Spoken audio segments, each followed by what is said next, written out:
Man, the views. Evidently, this niche does not want that. And I'm assuming it's probably a good change of pace, doing like the financial stuff and then kind of switching gears and being more, I guess, creative. I see these people that just have like hundreds of thousands of followers or subscribers. And like, man, how did they get there? Hello, and welcome back to another episode of Creators Uncut. This is the show about YouTube and the behind the scenes. Today, I am joined with Mel from the channel Christy Capital Management. Mel, thanks for being on the show.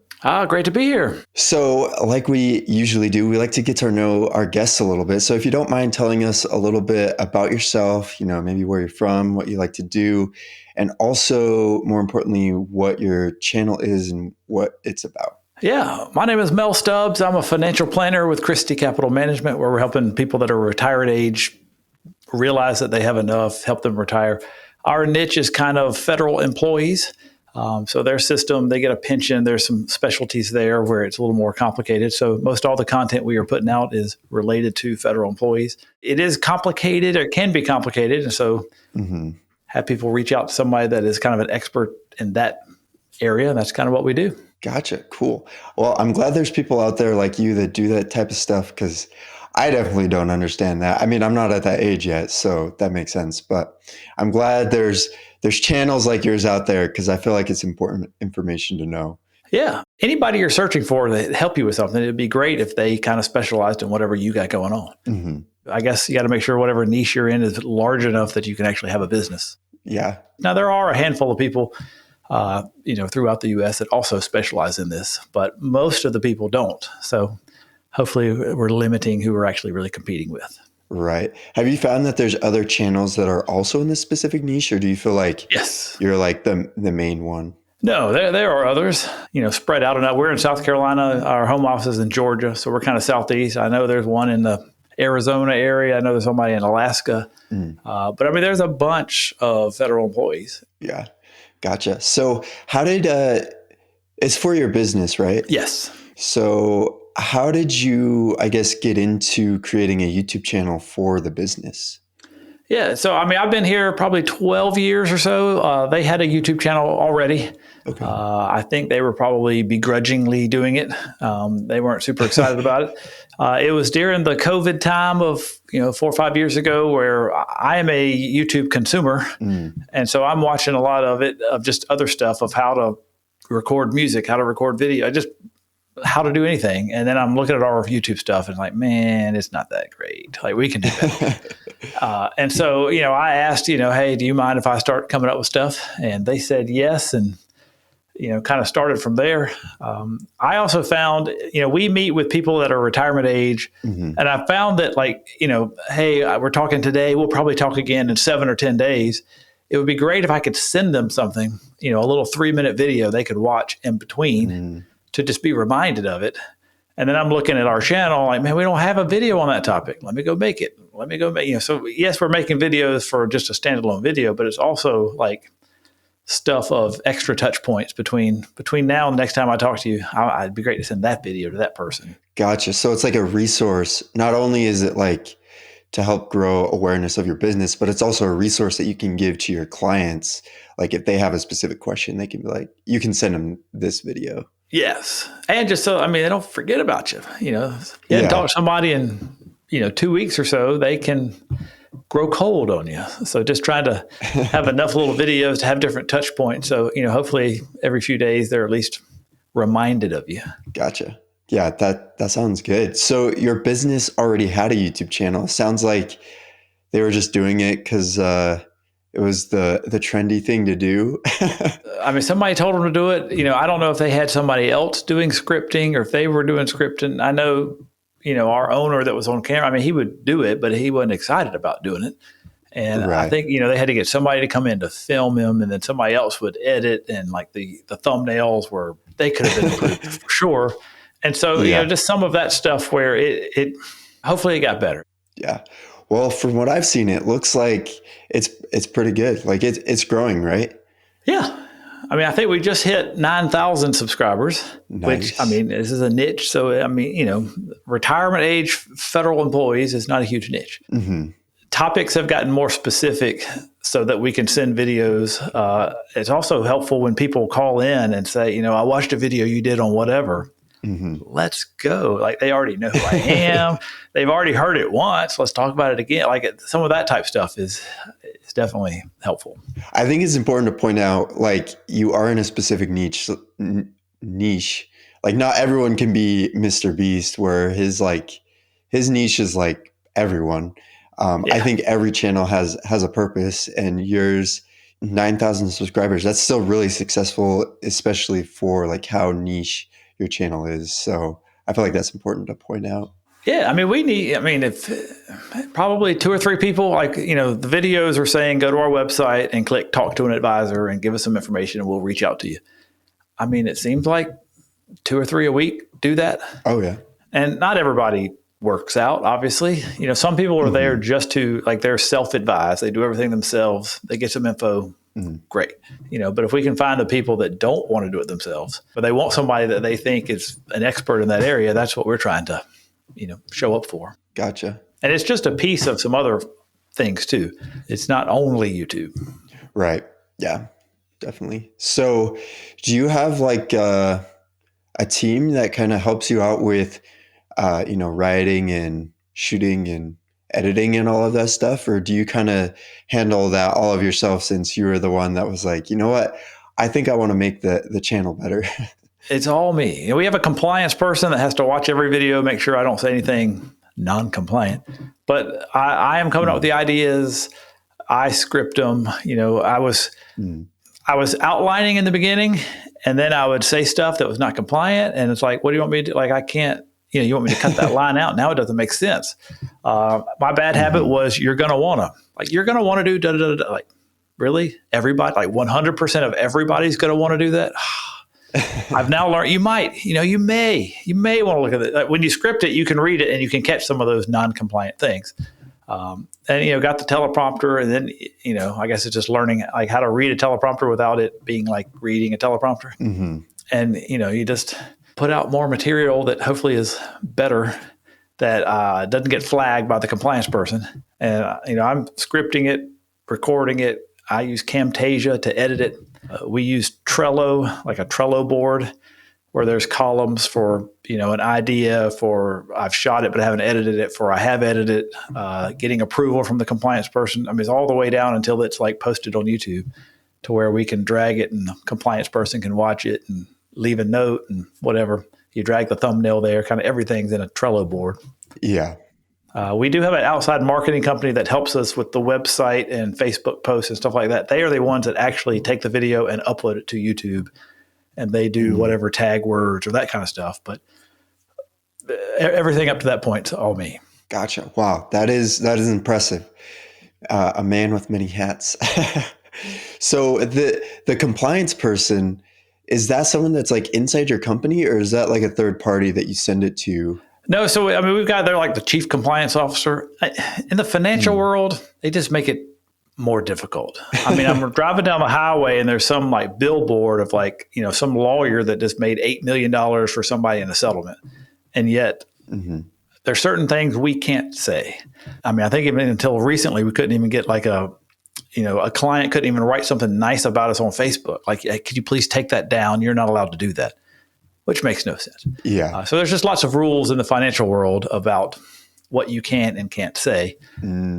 But then I watch other videos and man, they are so not compliant. They are saying stuff, man, I could never say that. And they're saying it but I guess we're trying to do it the right way. So we have the first, like in today's video, we're going to talk about whatever, and then it goes to a little 3-second disclosure that has to show at the beginning of every video, because that's just the way it is. Gotcha. That sounds difficult to work with. Have you feel like over time you've gotten better about saying things that are compliant, or is it still kind of hard to naturally say that? The scripting has helped a lot, and I've just learned, the you're gonna wanna is just say it. 99% of people might want to.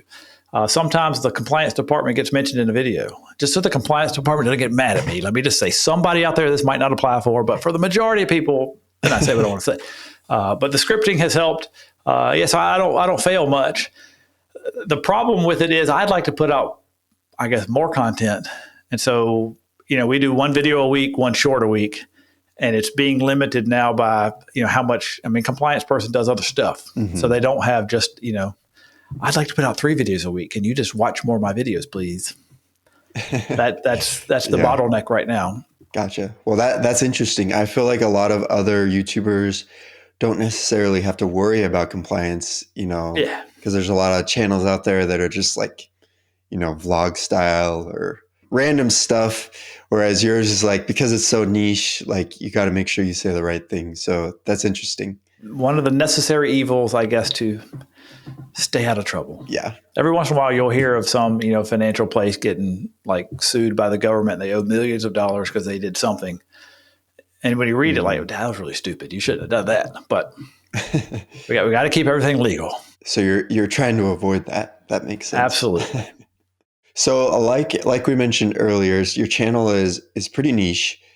And you said you're the one that comes up with the ideas. So how do you, I guess, decide what videos to make content about? Do you get like comments from people, or do you, like do your own research on YouTube? You said you're a consumer. Do you like find where there's no content about a specific topic? Or I guess, how do you decide what videos to make? Yeah, well, some of it is, you have a meeting with somebody and they ask a question, and you have a meeting with somebody else, they ask the same question. You're like, well, daggone, I guess this is a question that they need more, help with. Mm-hmm. Some of it I watch or read other articles and like, man, that's a good idea. Let me, I'll just take the title. I don't even need to read your article, sir. The title's good enough. I will make my own about this. So, is that borrowing the idea? Yes. I didn't even read your article. So, we can have an article on the same thing. Mm-hmm. At least twice a month, they're taking these scripts from the videos, and the marketing place is kind of doctoring them up a little bit, and they're making an article, like a blog post as well. So that, I guess, is another way we're kind of using it. But it's multiple questions from prospects or clients. You just reading the news. And then, there's certain, I guess, topics that, you can kind of always talk about and make up, something new about. How much more would you get if you worked one more year? Well, let's do a video about that. I like that part of it, the kind of invention of coming up with new ideas. Yeah, the creative stuff. That makes sense. Because you also do, like, you're not just the marketing person. Like, you also do the financial side of things too, right? Yes. I am actively, I guess, looking for new clients and helping current clients. And so what's great is when they do watch the videos and they're like, wow, I actually get to talk to you. Yeah. Yes, please. Yeah. Some of them already sort of know you if they've watched. And usually if they've watched one video, they probably watch 5 or 6 to finally reach out. Yeah. And I'm assuming it's probably a good change of pace, doing like the financial stuff and then kind of switching gears and being more, I guess, creative with, making videos and stuff like that. Do you feel like that's kind of nice, kind of doing 2 different? Yeah, with the videos, types? You get to say what you want to say and there's no rebuttal. It's great. Yeah. You don't have somebody like, well, hold up, let me ask a question. No, let's just talk about this. So that, it's all persuasive talking about certain topics to, hopefully lead someone to, this is a good idea. Now, some people are like, this is a good idea. You don't have to use us. You can just do it yourself. But hopefully there's enough people that like, yeah, that's a good idea. I didn't even think about that. Man, could you help me with this? Yes, we can. Cool. So do you feel like your content is mostly evergreen content, like stuff that people can look up years down the road? Or do you feel like it's pretty new and trending? Like, do things change a lot in this specific niche? Probably 90% of it is. Every once in a while they change the rules on some things. Like the IRS changes certain rules, and then what you said 2 years ago isn't right anymore. Some of the videos are, we're talking about tax brackets. And so like, hey, in 2025, the top of this tax bracket is this dollar amount. Well, next year that dollar amount will be different. The idea is the same, but the actual dollar amount is different. And that's one of the problems. One of them, trying to think of like what mistakes have been made. Some of the stuff is I've got content for probably the next 6 months that's already out, like ready. That's just the compliance person's got to watch it. So then every once in a while, like we'll have a video in April of 2025 that's, the tax bracket in 2024 is whatever. Like it's taken so long for the video to get posted that it's like it sounds out of date. it's not real, but it's not the best when, it just got posted. Why are you talking about 2024? Okay, commenter, like this, go do something else with your life. It's not, just don't worry about it. Yeah. So when there is like a change, like for example, the IRS changes something, do you like prioritize making a video on that like as soon as possible because you want to like be on top of it, or how does that work? Well, we just had, it's kind of the first time, but December, January, I guess, Trump and the whole Doge thing where they're just, giving everybody the option to go ahead and retire and turn in your resignation type of thing. We did come up with 2 fresh videos where I had to shoot it, get it, cut in line, have the person approve it because it was, I guess, timely. And of course, they got a lot more views.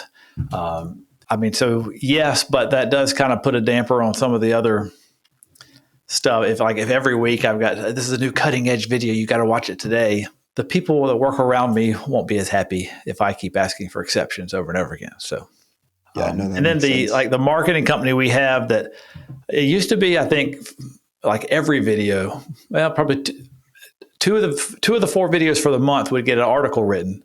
And so they need some time to, okay, this is the video we're going to do a month from now. The person goes ahead and like turns it into an article. And so like some of that, they need some heads up. We've got a place in the Fed world. It's called Fed Smith, where it's just like it's just articles on federal stuff.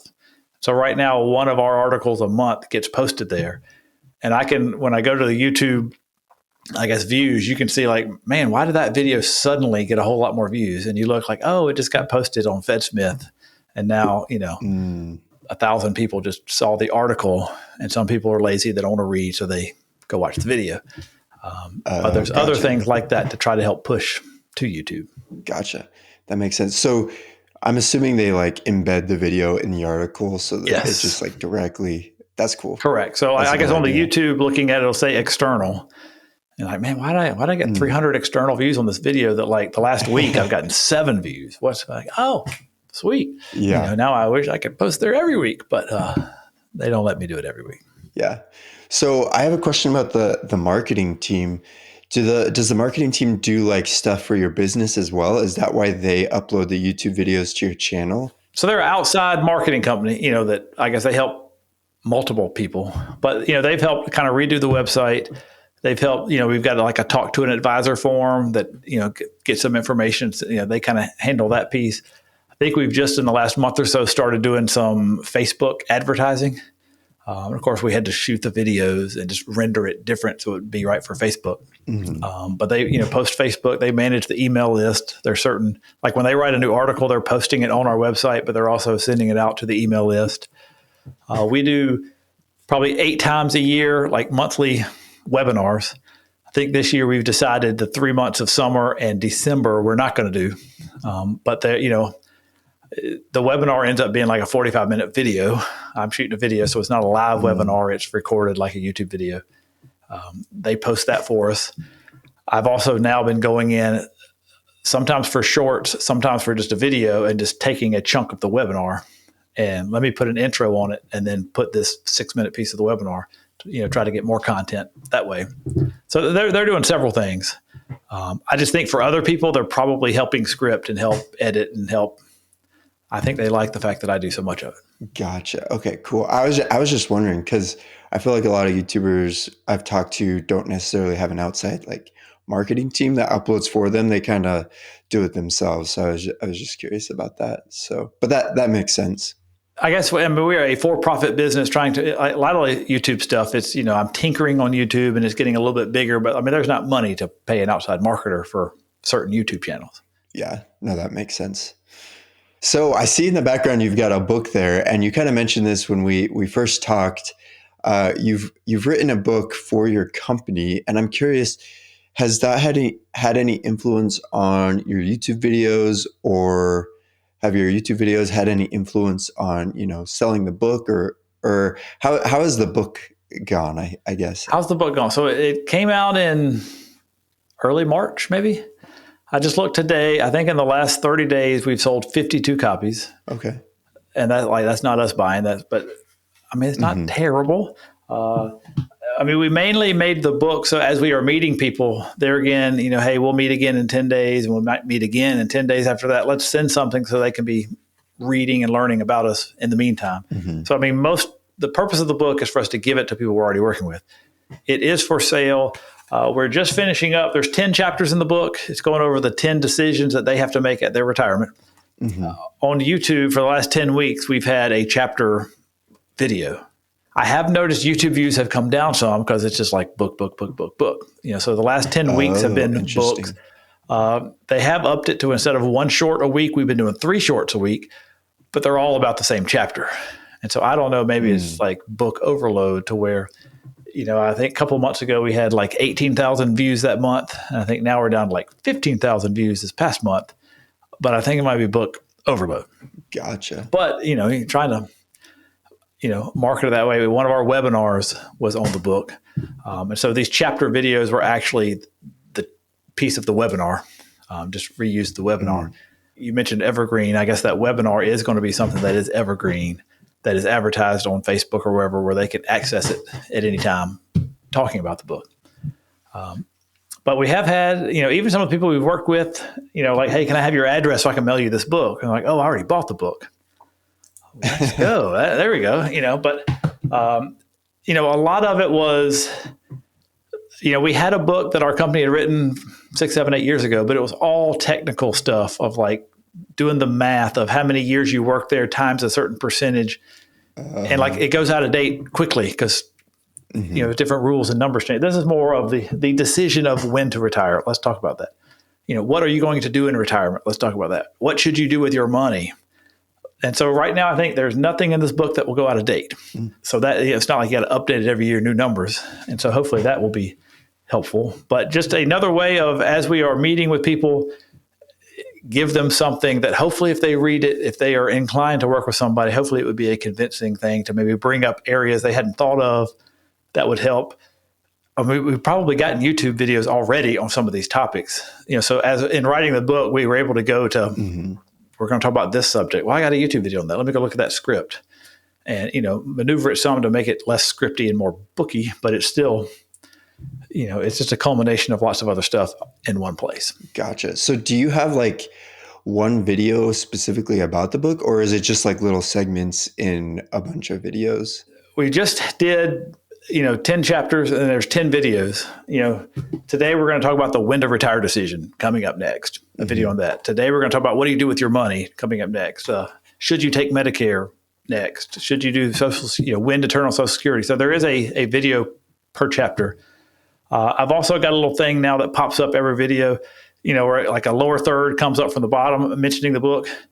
And I was able to do something where in the lower third, I actually stand up and am pointing, like, hey, right here, and then, shrink down to something to draw people's attention to where it's less in your face. It could be a normal video, but there's still some mention of, if you want this book, you can go get it. Cool. Let's move on to the next question. And this is, I guess, more about your experience doing the YouTube channel. Or I guess, quick question. How long have you been, kind of taking the lead on the channel? I think this is year 5. Cool. So over those 5 years, has there been anything that you've done that you feel like has been a mistake that, you've learned from as you've kind of done these videos that you think our listeners might benefit from? I mean, doing the videos so in the future, I probably got 25 videos ready to go, depending on how long it takes for them to get out. Like you don't want to be out of date or like some rule to change. And it's like, well, dang, that video is no good anymore. I mean, just watching the views, I can see the last 10 weeks where everything's been so book focused, I can see views are down. Every once in a while, a video will do really good. And I have no idea why. Like how do I recreate that? I don't know. One time we had a video that I think Google actually pushed. I mean, to where like it got 27,000 views in like the first 3 weeks. That's crazy in my world. I don't know how it did that, why it did that. Like, why? Let's do that again, please. Yeah. We just monetized like 2 weeks ago. There again, we could have monetized a long time ago, but like for us to monetize, we have to fill out certain paperwork, send it to the SEC to let them know we might make $5 from YouTube. Like you can't just turn it on anytime. There's all compliance issues. But, I think so far in the first 2 months, it's been averaging like $100 a month, which better than nothing. There you go. I mean, it's something. Some videos are awful. We tried a few. So it's federal retirement. We tried a few. We also help people with, Christian beliefs. If you want your values to be represented in your money, and kind of like what the Bible says about money, we had probably 4 different videos like sprinkled in about what the Bible said about money. Man, the views, evidently this niche does not want that. And, Gotcha. Like videos would, after 6 months or so, there might be 1,000 views. Yeah, there'd be like 85 views after 6 months. It was, so I'm telling my people, if we want to do this, great, let's start a new channel. But just throwing those in here is not working. That's not what they want. They're here for federal stuff. I've yet to convince them to start a new channel. But I guess making sure your videos are on your point. If you just have a random video in there, it's probably not going to do well. Yeah, no, that makes sense. I feel like viewers, at least maybe this is just how I watch YouTube, because I watch a lot of YouTube. But when I subscribe to a channel, I subscribe because I want to see that specific, topic. And so if that person, uploads a video that's a little bit different than what I'm used to, then I probably won't watch it. So yeah. Cool. So I've got one final question for you, and this is kind of along the same lines, but every YouTuber has a different experience, doing their YouTube channel, and there's a lot of, I feel like, misconceptions out there about YouTube. So do you feel like there's anything specifically about YouTube that you think is a myth that needs to be busted? Like, a lot of people think this certain thing. I mean, I see these people that just have like hundreds of thousands of followers or subscribers. It's like, man, how did they get there? I mean, I joined the channel late. I mean, we might have had 3,000 subscribers, and now 5 years later, we got 9,000. But, some of the ones that just have we've never really had anything, catch fire, and then suddenly there's just hundreds of thousands of views. I think probably 60,000 is the most views of any one video. But I know we are, I guess, fairly niched. But I just don't know how those people get so many views. I guess if people knew that, they would just do it. But it seems like the more broad you get it, that might have reach out to more people. There's probably so much competition. And so I don't know, in our world, we don't need to find 20 clients per month. I mean, if we could find 1 or 2 per month, we're doing awesome. So, it's okay that our view numbers are lower. I would love them to be higher. Of course, if they were a lot higher, that might mean the phone rings a whole lot more. And then are we set up to handle the phone ringing a whole lot more?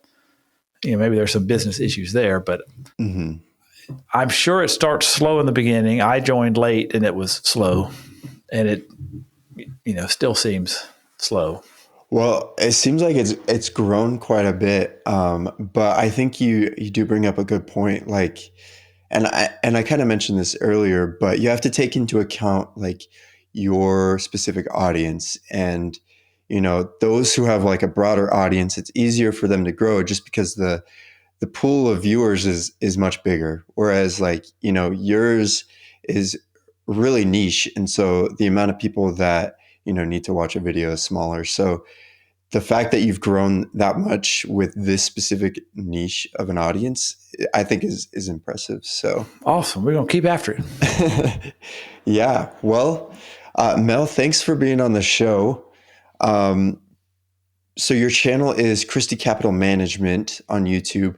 If our listeners want to check you out on any other platform, is there anywhere else that they should go? Yeah, I mean, ChristyCapital.com is the website. There's a little talk to an advisor thing that you can get some information to talk with us, or, that's the website. There's all the, the YouTube videos that become blogs are there. If somebody wants to see how a blog looks with a video embedded, that type of thing. But yeah, ChristyCapital.com. Okay. Cool. Well, thanks again for being on the show. And thanks to our listeners and watchers for checking out this episode. Make sure to like and subscribe for more content, and we'll see you in the next episode.